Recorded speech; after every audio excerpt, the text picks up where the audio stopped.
right, guys, I know you all are having a great time this morning. Oh, I love that first session. So now we're going to get into more resources for you. So for those of you who've been multitasking, I've been watching you on Zoom. This is the time I want you to focus. I want you to stop multitasking because you're going to pick up, I guarantee you, some gold nuggets on how to move your business forward in the coming year and beyond. It is my pleasure this morning to introduce to you our guests on this particular panel. Starting here at my left is Veronica Maldonado-Torres. You're gonna get me for messing up that name. I just commend you for trying. Thank you. Maldonado-Torres. Thank you so much. Y'all give me some little love for trying. And she know I'm very fond of her too. And so next I have Donna Ennis. Yes, she's there on our far left. And Donna is the Director of Diversity, Engagement, and Program Development at Georgia Tech Enterprise Innovation Institute. I'm coming back to you, Veronica, because I did not tell them what you're doing. And so Veronica, Maldonado-Torres. Yes. Colorado. No.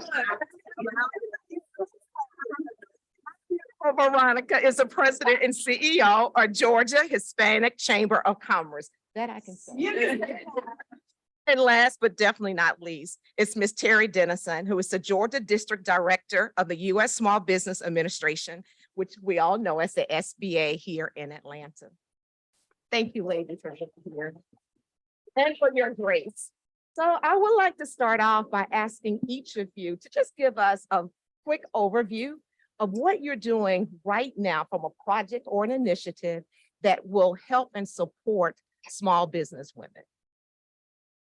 So we like to start, Veronica. Absolutely. Well, thank you so much, first of all, for the opportunity to be here with my esteemed colleagues and amazing, fearless women that are really helping our small businesses take their businesses to the next level, and appreciate WeOp as well for the opportunity to be here. The Georgia Hispanic Chamber, we focus on several core areas in supporting our members. And we do legislative advocacy, we do business development, we do leadership development, talent and workforce. And in our educational focus, we have a huge initiative that we've launched, and it's part of our kind of like what corporations have their business resource groups internally within their organizations. We have our own Hispanic Women Initiative, which anyone can really be a part of, but it's called AME de Mujer, and its focus is on education, mentorship, and empowerment. We actually just had, and Jamie's here, thanks for being here, Jamie, and supporting.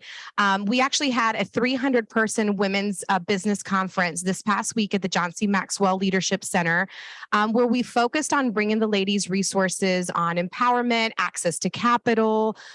We had conversations on how to tell your story. But this AMA initiative has lots of events throughout the year. And we launched this past week one called La Jefa League, which is basically Boss Lady League in Spanish, okay? So you're all jefas in here, and we have some jefos in here. Thank you. I don't even know if that's the correct translation, by the way. See, she knows better than I do. No, jefe. I had a brain freeze there, but and we have 30 women that have just been selected. We had 75 applicants to be a part of a 7-week program that helps women specifically in scaling to the next level. We also have Crecer para Mujeres, which is Grow for Women, which is another 7-week accelerator. And it's at different life cycles of their business. So whether you're a micro enterprise or you're a 300,000, and then the next one that we've launched is called Avanzar, which is to help our women scale and do more corporate opportunities or local procurement opportunities and how to navigate those. So we've got a lot of programs for women right now. And so between professional development, business development, and those programs, we're really focused on making sure that our Latinas, our business women have what they need. I don't know if you knew this, but Latinas are starting businesses 6 times faster than many groups. And there was been an 87% growth since 2019. So it's a huge, just like many women here that start their own businesses, whether it's flexibility purposes or, just kind of finding their way. We're really making sure that we build them from beginning to end. We've also provided a lot of grants. We have supported with pass-through grant opportunities for women in business. So last year, I think we gave about 150,000 in grants, and I would say 90% of that really went to women. Very. Thank you. Awesome. Yes, so Terri, would you share, please? Is this on? For women, for Hispanic women, or how? For Latinos. So you had to have gone. So we have also our 501c3, and I'm sorry to interject. We have the chamber side of the house, which is our membership organization, and we have our GHCC Hispanic Business Center. That's our 501c3. We won an SBA Navigator grant. So we do mentoring, consulting, and programs for free in English and in Spanish. And many of the folks that have received technical assistance from us are the ones that have applied for those grants. So we didn't make it exclusive for women. There was one initiative we did around a women's theme but you can, apply for those grants. It just so happened that a large majority of what we were given were women. Yeah. There we go. I'm still laughing about the heifer because I'm from Texas and that has a whole different context. Get it?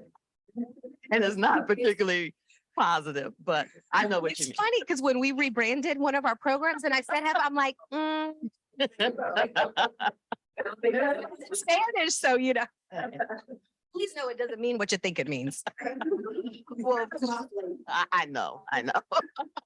Of course, the U.S. Small Business Administration, or SBA, we're a federal government agency. And basically our mission in a nutshell, even though in the statute it's 2 pages, but I can make it much more succinct. Basically, it's to support the U.S. economy by supporting the creation and growth of small businesses. And we do this in, I would say, 4 main ways.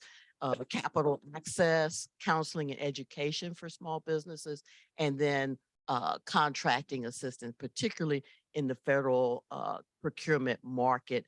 And then, of course, disaster assistance in the context of when there is a declared disaster because of natural disaster or people caused, in some case, disaster. And there's assistance for that. We do have some things that are specific to women, but I think overall, really what we try to do is reach all segments of the small business community. It's not a monolith. So, of course, we look at that from a demographic standpoint as well as geographic to try to make sure that we're having the widest impact, a range of impact possible with the programs. In terms of what we're doing specifically, one change that happened, which I think you may not immediately feel it, but I think it will have a longer term ramification, is that our Office of Women Business Ownership at SBA headquarters, which was just one of several offices under the umbrella we call entrepreneurial development. It has basically been created or rebranded as a separate office that rises to the level of the administrator. So there's a direct connection there. And that by having the administrator's ear directly, that director, I think, will help elevate all the programs, either specifically for women-owned businesses or making sure that the general SBA programs reach women-owned businesses. I think that's a biggie because other demographic offices had that relationship and the Women Business Ownership Office did not. We have created a platform, and actually it's not brand new, but it's called Ascent, ascent.sba.gov, which is geared towards women-owned businesses to help them. Oh, is it not working? Okay. There, okay. Don't touch it. I think it's working. I can hear you. Okay. Can you hear me? It may be just me not talking. sounds good. I Does can it? hear you good. Okay. So with ascent.sba.gov, the idea is to help give women specific tools and resources to scale their businesses. You know, you mentioned women-owned businesses being started at a faster rate, but the scaling is a challenge. And so there was the decision made to provide resources from experts, real life tools and examples that could help women-owned small businesses make it to the next stage there. We also are reintroducing our Challenge Her events around the country. We've done that in partnership with WIP, Women in Public Policy. And the idea there is to focus specifically on women-owned businesses in terms of their access to the federal procurement market. So one of my goals this year is to see if we can have that make stop here, because we've not had one in several years. And then I'm sure with other questions, I can share more information, but I'll leave it at that for now. Awesome. Thank you. Make it happen, make it happen. Challenge here. Well, can you hear me? Yes. Okay. All right. Well, it's a pleasure again to be here to say hi to everyone with my friends and colleagues on here. There is so much going on. I'm processing that question in my mind because I can just start anywhere.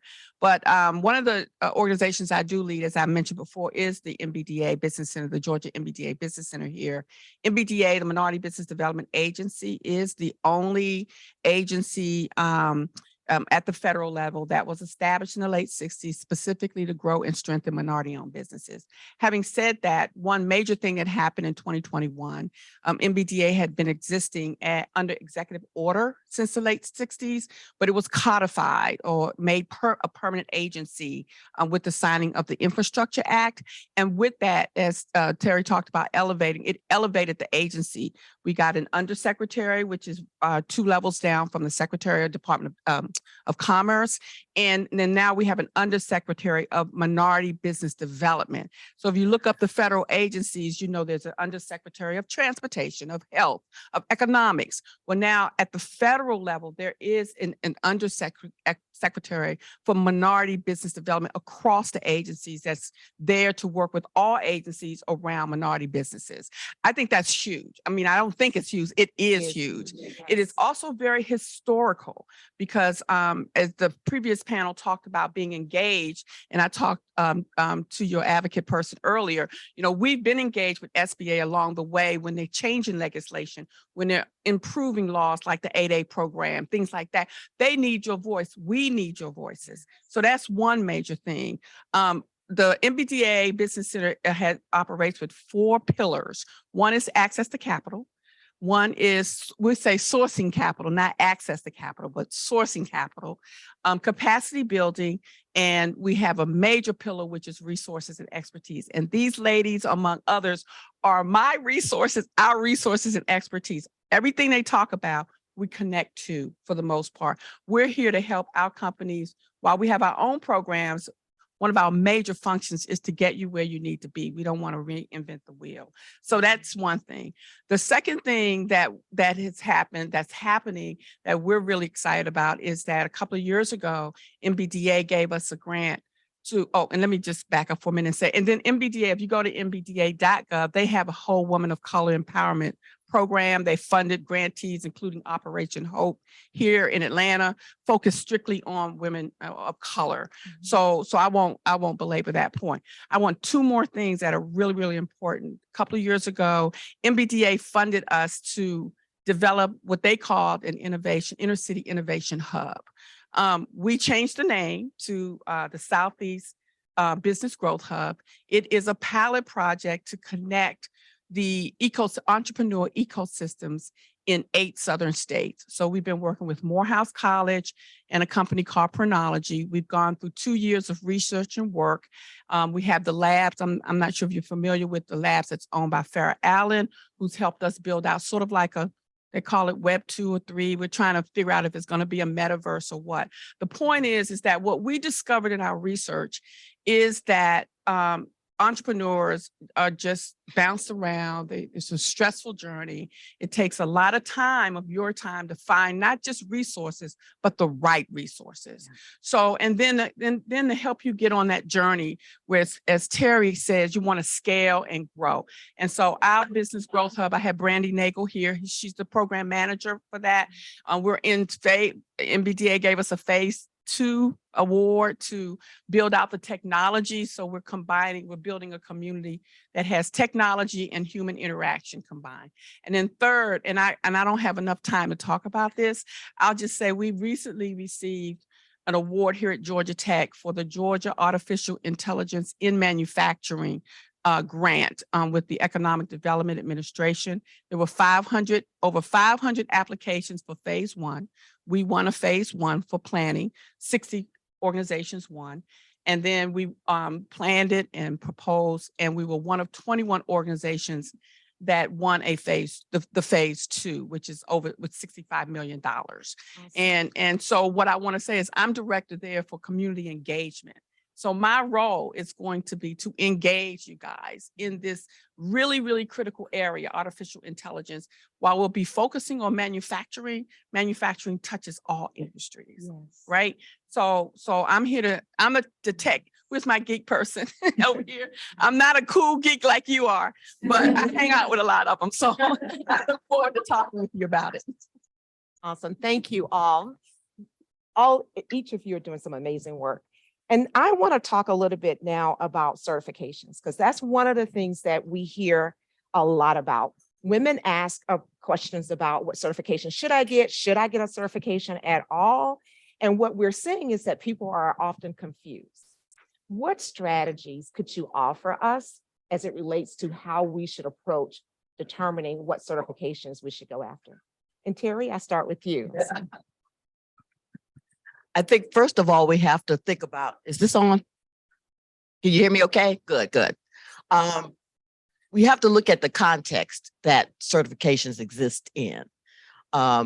Basically, in the federal government, for example, we have certifications that match with the goal classifications that we have. Like we have small business goal, 23% of federal dollars. There's other categories such as small disadvantaged business, hub zone, women-owned small business, service disabled veteran-owned small business.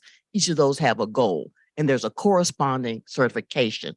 It's a way of saying, a business saying that, okay, federal agency, you have goals in these categories.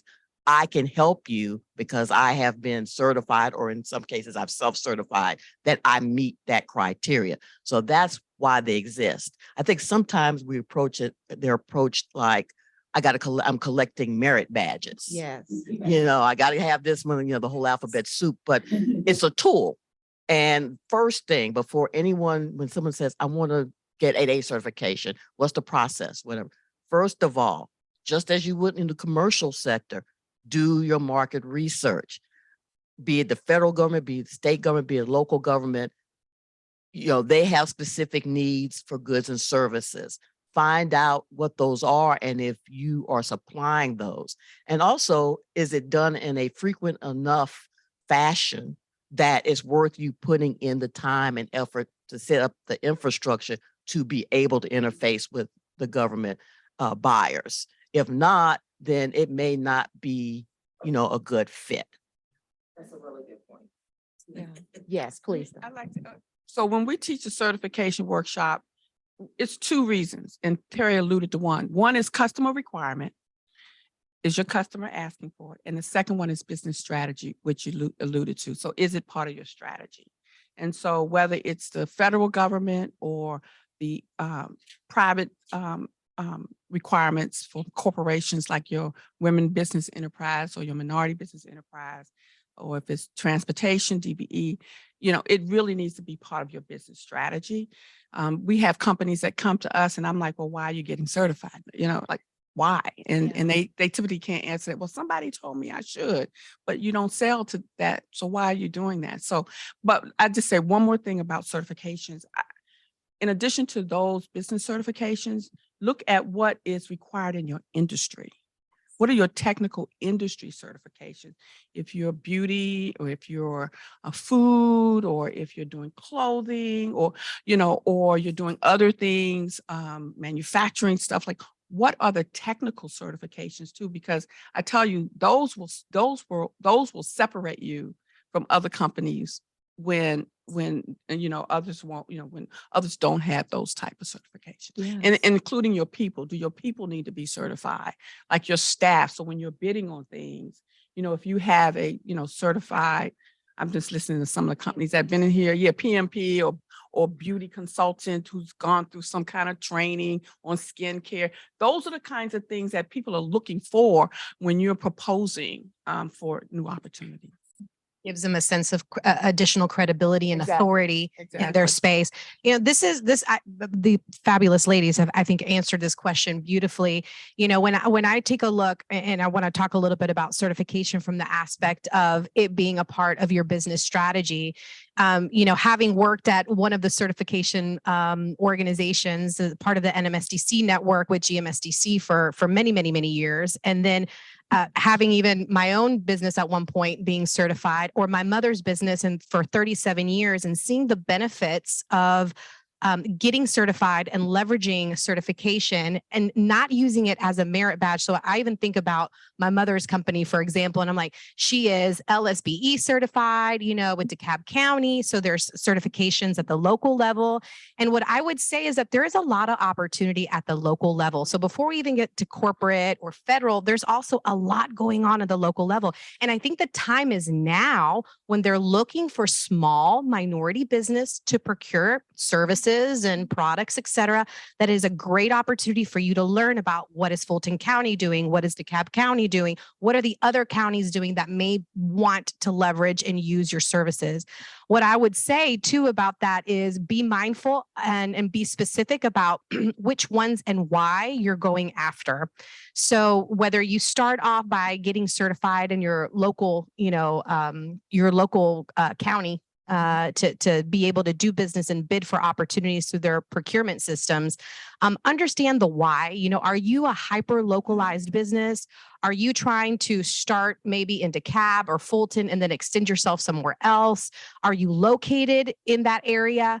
And then graduate yourself, I think, to the opportunities with corporate, if that is a viable route for you. Understand which corporations you would be able to do business with. Are they looking for businesses like you?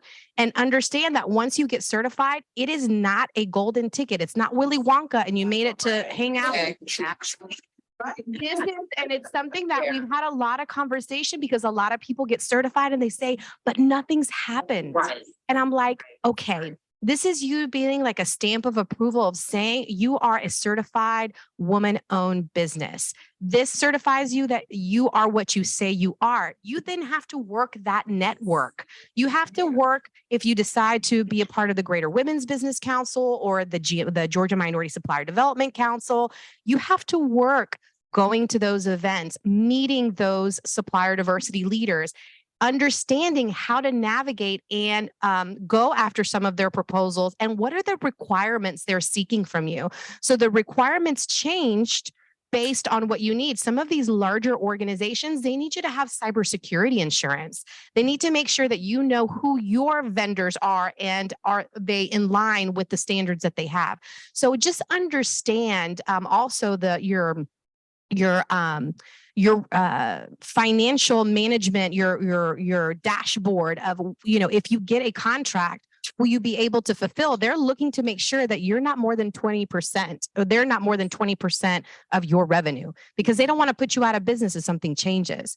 So in a long-winded answer, and going back to what the ladies say, is understand who you want to work with and what you provide, and if this is the space for you. But let me be clear, there's local opportunities with your cities and your counties, and they're looking for you right now. And they're doing a lot of outreach right now. That may be a foot for you to get in the door. There's corporate opportunities. There's also federal. So there is a whole ocean for you. You just have to determine which is the path for me and where am I in the life cycle of my business where it makes sense. And then make sure the money part is there. Because once you win a contract, you need to make sure that it's like what, 60, 90 days before you get paid sometimes. So be mindful of that cash flow issue. Yeah, one other quick thing too about the WBE, the women, they have a WeBank. They do have a very strong women business enterprise network of products that are on shelves that are certified as products. So if you are in the product business and you are certified, they have a whole program for getting, I've been in stores where they have whole shelves that say certified women businesses. So that's an opportunity that you might want to look at for those in the room that provide product you might want to be certified.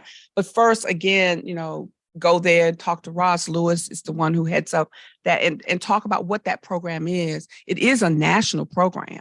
So, once you're a certified woman, when you go to their conferences and stuff, they have the logo and everything of women that are certified women-owned businesses. And Donna, once they get certified with GWBC, they can also get certified WOSB at the same time, Right, which is really neat. Yeah. So there's a lot of connectivity, but customer requirement, business strategy. Yes, yes. The cost for most of the certifications. So. For the WBE and MBE, but not for the federal and not for the local ones. You can do those yourselves. Yes. Now you may want, I know people who hire folks, they've even hired us this time to do those for them, but you can do it yourself. And a lot of the stuff is electronic now. So you can basically put it, go in and put in, upload, just make sure your documentation is up to date. That's the biggest thing that we see when we do certifications is the financials, the tax returns. They're going to, if you haven't been in business for 3 years, they're going to ask for your personal tax returns. So make sure all your financials are up to date. And the other gap that we really see is a gap in the corporate documents. Like, did you do your minutes and did you do your bylaws correctly? And your, all those kinds of things. Do you have a business license? Which, we found during COVID that a lot of businesses didn't have a business license. They were registered, but they didn't have a business license. So those are the kinds of things you just need to be aware of. If you're going to go down that road, they're going to ask you for your documentation and it needs to be updated. Yes. And the only thing I would add to that is that they also require site visits typically, right, before the certification is complete.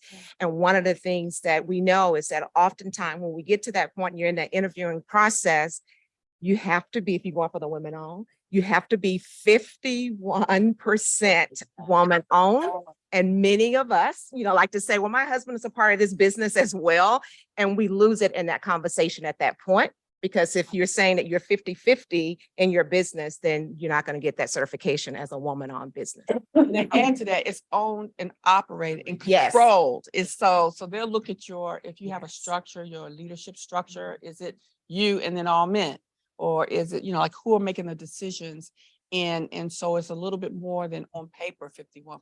They're looking for, especially on the woman owned, they are very, very particular about ensuring that business really is being owned, operated, controlled by women.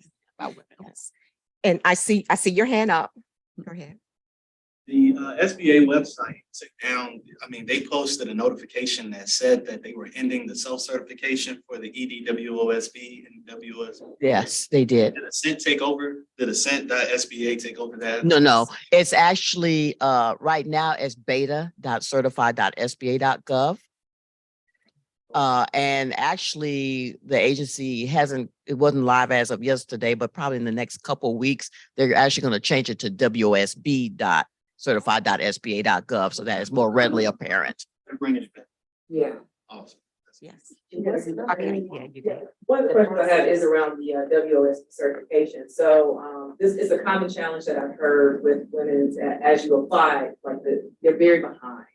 Yeah. So any suggestions, any advice? Because and then it's like over 90 days that you're waiting, and if something happens to be off, then you're starting.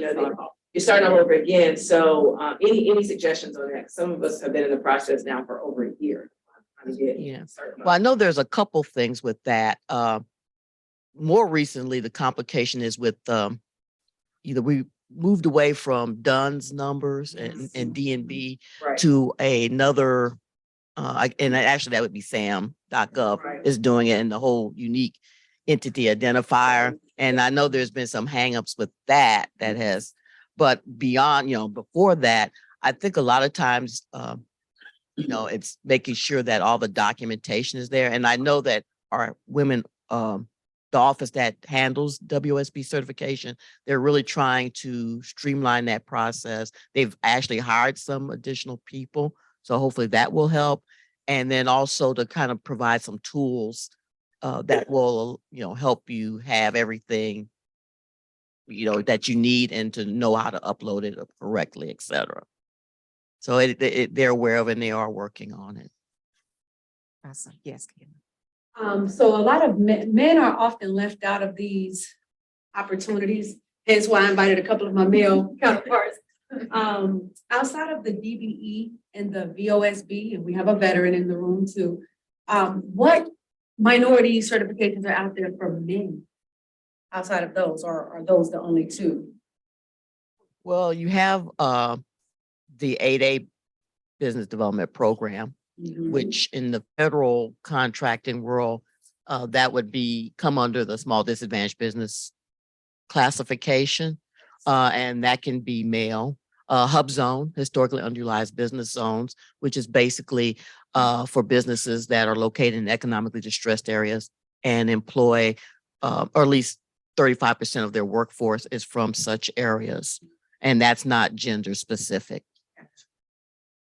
So let's move on. I want to focus a little bit now on some of the challenges that you have seen since the pandemic for women-owned businesses. And not only if you share the challenges that you've noticed and maybe give us some recommendations on how we can overcome them. Okay, let's start. Okay, I know we've got 3 of us on here who are all we have a lot of share. So I'm gonna say it's just a disruptive time. It hasn't just been the pandemic, it's a global disruption. And I don't have to give us the laundry list, but between the pandemic and the war and the supply chain and climate, and it's just a very disruptive time.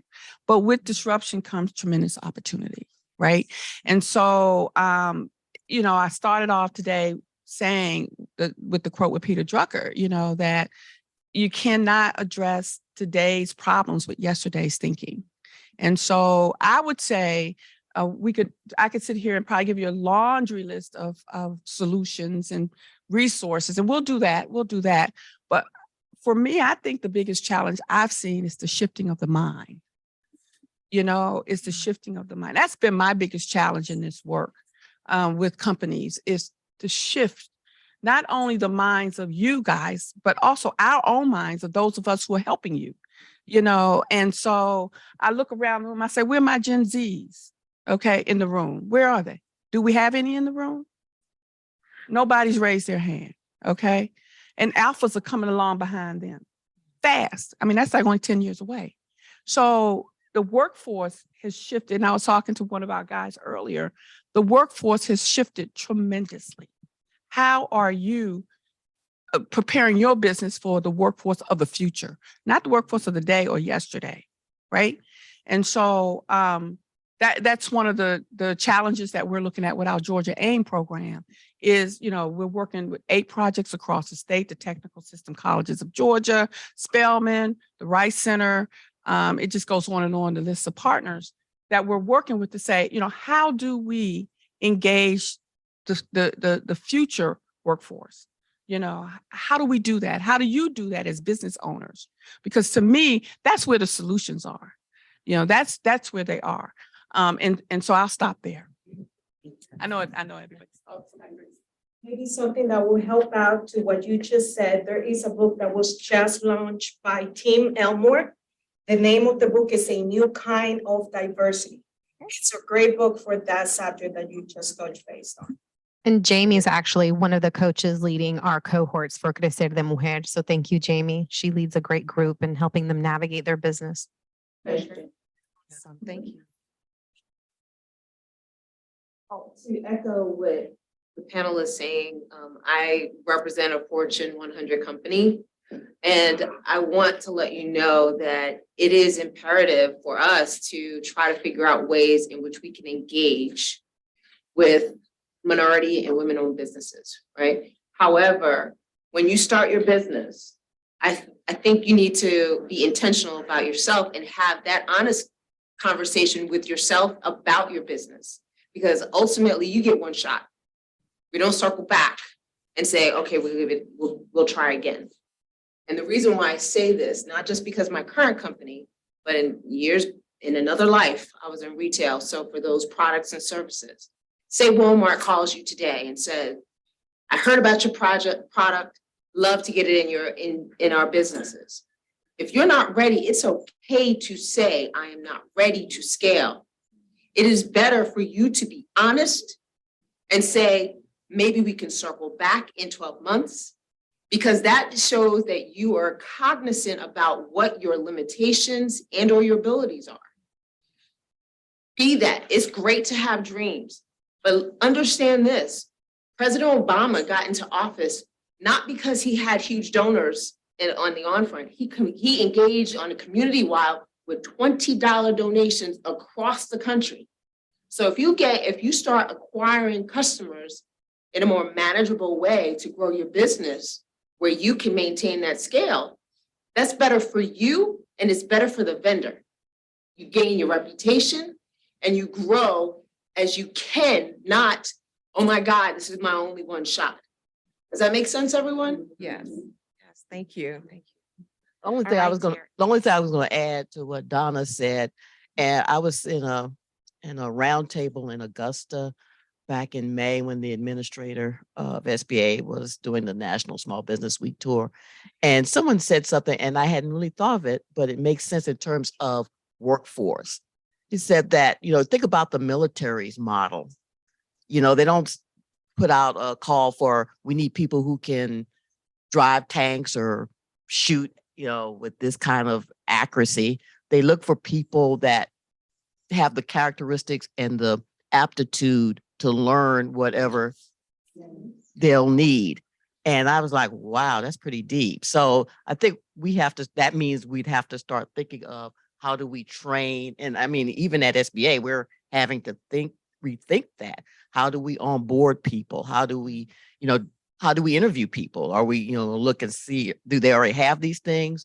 Or maybe we need to be a little more flexible about, do they have the aptitude or the foundation on which we can invest and build to have them be able to deliver our programs and services? So just something to think about. Well, and to finalize, I'll just add a couple of points, I think, from our lens and perspective. And I love, Donna, what you said about the shifting of the mindset. I think, now with what we're hearing around, health and what's going on right now, there's a lot of conversations again, which can bring, and the economy, which can bring a lot of fear, I think, into the marketplace where we really don't need more of that, So one of the things that I'll piggyback is really making sure that we are seeing the opportunities and the obstacles. And I think that we have to have an open mind when it comes to that. And it's not easy when we're faced with so many challenges at every single turn, whether it's supply chain, whether it's childcare, whether it's healthy people around you, yourself, your mental health.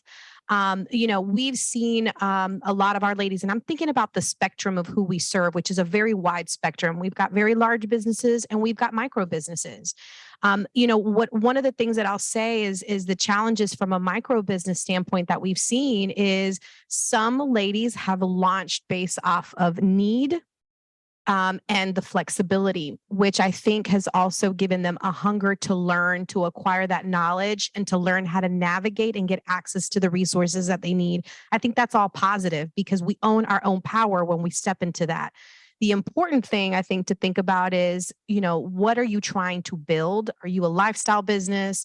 Do you want to grow this business so that you can, pass it on to your family? Do you want to sell your business? And so I just encourage that when we see those roadblocks or we're jumping into an opportunity to really, really be mindful about the long-term plan of where you see yourself. Be honest, and it's okay wherever you decide to play in, right? We're still seeing this sandwich generation, and the the difficulties will be here from one extreme to another. It's how we continue to find a way forward. We saw studies specifically for our Hispanic community in losing a lot of opportunity during the pandemic, only to find out that the resiliency was really built and accelerated in the business arena. So again, I think it's a mindset, and I think it's our Black and brown communities that have that indomitable spirit of finding a way despite what's going on. It doesn't mean there's not inequities, disparities, et cetera, but if we focus on those, they can become our limitations. And I remember somebody asked me at an event that I was at Coca-Cola many years ago, don't you see that men have more opportunities? And I said, listen, if I looked at every situation and I only saw the roadblocks ahead of me, I would not be who I am today. That doesn't mean they don't exist. That doesn't mean that they don't pain us, but it's like, what's the pathway forward? And I think that we're going to find that in business. I think we're going to find that with finding suppliers, with working with partners. But what's the ultimate vision, and keeping that vision front and center? So just to conclude, I think the mindset is a big one. The childcare has been a big one, and access to micro grants has been a big one, which is why we've been trying really hard to partner with organizations to help us provide that access to capital, even if that's at a lower rate, so that it gives you enough just to keep going and to know that somebody believes in me, and that's there. But we've got to do more to unlock and unleash those opportunities. So I just want to say I commend y'all for the fight, because it's not easy to be an entrepreneur. It's not easy to be a business owner. And you've got to make sure. And one of the things that I have seen is the tribal piece, the community piece, the gathering piece. What we've seen in the last 2 years is the desire to gather, even if it's online, to make sure that we're building community and encouraging each other, because nobody understands the plight quite like another business owner going through it as a woman of color. So I just wanted to give prominence to organizations like We Up and other organizations that are trying to build that community feel, that network, so that you're not alone in the process. And thank you to the He's for She's. Yes, absolutely, Donna. There's one more area that I would be remiss to be at Georgia Tech and not address the area of technology. When we think of technology, we really think of innovation and all this cool disruptive stuff. But there is so much happening in technology that you guys really just need to stay up with. And so I wanted to just give you a really, really brief example of the workforce and what Terri was talking about when she said, we're looking at how we hire. So they're using AI now to pick up attributes out of a resume. The old way, you look at a resume, you look at the experience, what companies have they been with? Are they marketing? Are they a graphic designer? They're not doing that now. They're using AI to pick up attributes from the applications and from your resumes. So you might play the guitar, and then you might have been to France, or you might have done this and then that. And the AI, along with what they're looking for and requirements, can bring you up to the top and say, this is a person with qualities and attributes we may be looking for. So I just want to encourage you, that when I'm here touting for technology, you need to start and make sure your businesses, and many of you probably are, but just make sure your businesses are at the forefront, not only in using technology and operating it, but being up to speed on how it can help you be a bigger, better, stronger business. Awesome. And I'm just going to piggyback on that. So we're launching our program called Revolución Digital, Digital Revolution. And we're doing a six week intensive digital marketing for businesses right now. So we're going to be launching that on November 15th. And I just wanted to share that there's a lot of those, whether it's AI technology or, digital marketing. And one of the things I'll say as women is that we don't toot our own horn. And that's a problem because those that are seen acquire and get more opportunities. So we need to push past some of those, I think, cultural or gender norms of kind of being quiet and laying low and doing the work. I got a good friend, I think we're good friends with her. Crystal Khalil wrote a book, and she says that hard workers work hard and networkers move up. Yes. So, make sure that you're leveraging the opportunity to put out share your story. and to showcase what you're doing so that potential folks can come out and do some business with you. So don't be afraid to kind of share what you're doing. I just want to thank you all. This has been amazing. And as we're walking off, I just want to remind everyone here too, when we're talking about the certification piece, if that's something that you're interested in, remember that WEOP has a course that at least twice a year, I believe, that the course is put on. So remember that going into this new year, that you may want to go ahead and take that course. Thank you. Wait.